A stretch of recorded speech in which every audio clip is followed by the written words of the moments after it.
जब इंसान की बुद्धि और उसका विवेक काम करना बंद कर देते हैं, तो इंसान सही निर्णय लेने में असमर्थ हो जाता है और दूसरों की बातों में आकर या दूसरों की बुद्धि से काम करके अपने लिए गड्ढा खोदता है, जिसमें वो स्वयं तो गिरता ही है, साथ ही अपनों को भी लेकर गिर जाता है। मनुष्यों के जीवन में विनाश स्वयं ही चलकर आता है। उनके द्वारा जीवन में की गई छोटी छोटी गलतियां भी बड़ी और भयानक रूप धारण करके विनाश का कारण बन जाती हैं और इंसान अपने ही द्वारा की गई गलतियों से बच नहीं पाता। अर्जुन के पिता अपने घर में एक छोटी सी दुकान चलाते थे। घर का सारा खर्च उनकी दुकान से ही चलता था। दुकान के भरोसे वे अपने बेटे को एक अच्छी शिक्षा दिलाना चाहते थे। अर्जुन पढ़ने लिखने में बहुत होशियार था। बीए करने के बाद वो एमबीए करना चाहता था। एमबीए करने के लिए उसने एक प्राइवेट कॉलेज में दाखिला ले लिया। हालांकि यहाँ पढ़ाई लिखाई पर आने वाला खर्च काफ़ी ज़्यादा था, जिसकी व्यवस्था दुकान से मुश्किल थी। जब पिता को कोई रास्ता नहीं सूझा तो उन्होंने अपनी पुश्तैनी ज़मीन बेचकर बेटे का दाखिला एमबीए में करा दिया। बेटा बहुत मेहनत से एमबीए की पढ़ाई करने लगा। अर्जुन पिता की उम्मीदों पर खरा उतरते हुए एमबीए अच्छे अंकों से पूरा करता है। एमबीए करने के बाद उसकी एक मल्टीनेशनल कंपनी में जॉब लग जाती है। उसकी तनख्वाह काफ़ी अच्छी होती है और तनख्वाह काफ़ी अच्छी होने के कारण अर्जुन की शादी एक अच्छे परिवार में हो जाती है। उसकी पत्नी रोमा ज़्यादा पढ़ी लिखी तो थी नहीं, परंतु देखने में वे बेहद खूबसूरत थी। हालांकि अर्जुन एक पढ़ी लिखी लड़की से शादी करना चाहता था, परंतु परिवार की रजामंदी होने के कारण उसे वो शादी करनी पड़ती है। उनकी शादी को धीरे धीरे लगभग 8 साल हो जाते हैं और इन 8 वर्षों के गुजरे हुए वक्त में उनके 2 बच्चे ईश्वर की कृपा से प्राप्त होते हैं।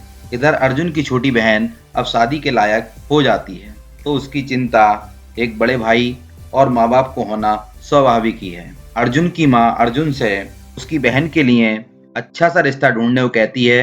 अर्जुन भी जी जान से अपनी छोटी बहन के लिए बड़े से बड़ा रिश्ता ढूंढने में लग जाता है। एक दिन अर्जुन अपने काम से लौटता है, तभी रोमा अर्जुन से उखड़ी उखड़ी जुबान में कहती है कि तुम क्यों नहीं हमेशा हमेशा के लिए मुझे और मेरे बच्चों को मैके छोड़ क्यों नहीं आते। रोमा की बात सुनकर अर्जुन बोलता है, अचानक ऐसा क्या हो गया कि तुम मुझसे इस तरह की बातें कर रही हो। अर्जुन की बात सुनकर रोमा कहती है, जब पति सब कुछ लुटाने पर उतारू हो तो पत्नी भला क्या करे। पत्नी की बात सुनकर अर्जुन ने कहा, तुम्हारे कहने का मतलब क्या है, सीधे सीधे अपनी बात कहो, यूं पहेलियां मत बुझाओ। तब रोमा ने अर्जुन से कहा कि पत्नी की ना सही, लेकिन दोनों बच्चों के बारे में तो सोच लो। जिन घरों में तुम अपनी बहन का रिश्ता ढूंढ रहे हो, कभी सोचा है अगर वहां रिश्ता करना पड़े तो शादी में कितना खर्च आएगा। इतने पैसों का इंतजाम आखिर तुम कहां से करोगे, खुद को गिरवी रखकर या इन बच्चों के भविष्य की तिलांजलि देकर। रोमा की बात सुनकर अर्जुन कहता है कि रोमा वो कोई गैर नहीं, मेरी इकलौती बहन है और हर भाई का कर्तव्य होता है कि अपनी बहन की शादी धूमधाम से और एक अच्छे घर में करें। रोमा कहती है कि हाँ, तो मैंने कब कहा कि वो गैर है, मगर उसकी शादी सामान्य घर में भी तो हो सकती है। यदि हाई फाई लड़के से शादी करोगे तो आप जानते हैं कि कितना धन और दौलत चाहिए। मैं जानती हूँ कि तुम भी हर अच्छे भाई की तरह अपनी बहन का विवाह एक बड़े घर में कराना चाहते हो, मगर क्या तुमने कभी सोचा है, जब हमारी शादी हुई थी तो तुम्हारे पास क्या था? कुछ भी नहीं था। तुम्हारे पिता एक छोटी सी दुकान चलाते थे, वहीं तुम एमबीए की तैयारी कर रहे थे। आज भगवान की कृपा से हमारे पास सब कुछ है। ये सब नसीब नसीब की बात है। अपनी बहन के लिए बड़े से बड़ा रिश्ता ढूंढना अच्छी बात है, परंतु तुम्हारी बहन को सुख मिलना ना मिलना ये सब उसके नसीब पर निर्भर करता है। ये ना तुम्हारे हाथ में है और ना मेरे हाथ में। हर कोई इंसान अपना नसीब साथ लेकर आता है। रोमा फिर कहती है कि तुम्हें कोई पढ़ा लिखा लड़का देखकर अपनी बहन का विवाह कर देना चाहिए। यदि उसका नसीब अच्छा होगा तो वो खुद ब खुद आगे निकल जाएंगे। तुम्हें इसके लिए ज्यादा परेशान होने की जरूरत नहीं है। अर्जुन रोमा की बातों को सुनकर गहरी सोच में पड़ जाता है। तब रोमा अर्जुन से कहती है, मैं तुम्हारी पत्नी हूँ, मैं तुम्हें गलत सलाह नहीं दूंगी। आखिर तुम्हारी बहन मेरी भी तो कुछ लगती है।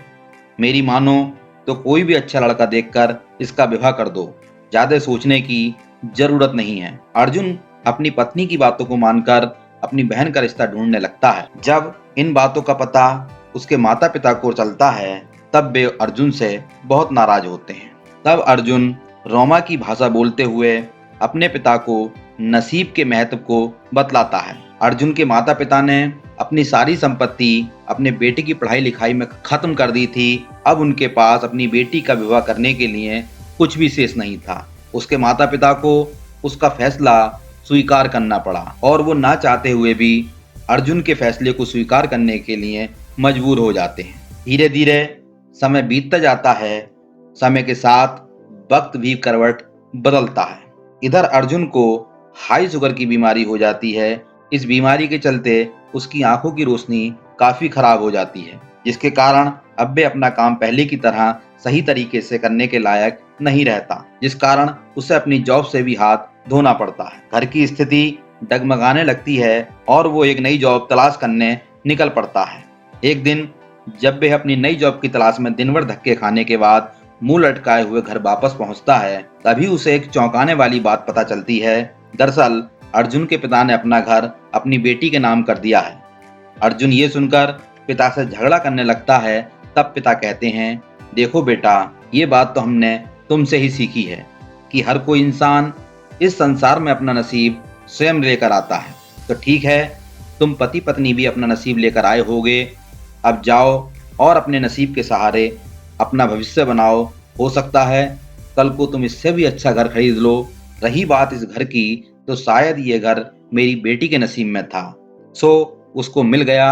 अब देखना ये है कि तुम्हारा नसीब अब तुम्हें कहाँ लेकर जाता है। पिता की बात सुनकर अर्जुन अपना मुंह लटकाए चुपचाप वहां से चला जाता है। दोस्तों, इस कहानी से हमें सीख मिलती है कि जब सत्यानाश होना होता है तो अच्छे अच्छे अक्लमंद भी उल्टी बुद्धि के हो जाते हैं। चाहे वो नर हो या नारी, अधिकारी हो या भिखारी, ऐसे आपत्ति काल में उनकी अकल घास चरने चली जाती है। तो इंसान को अपने विवेक के अनुसार सोच समझकर काम करना चाहिए। इसलिए कहा जाता है कि इंसान को अपनी बुद्धि और अपने विवेक से काम करना चाहिए। ये कहानी आपको कैसी लगी, कमेंट करके जरूर बताना।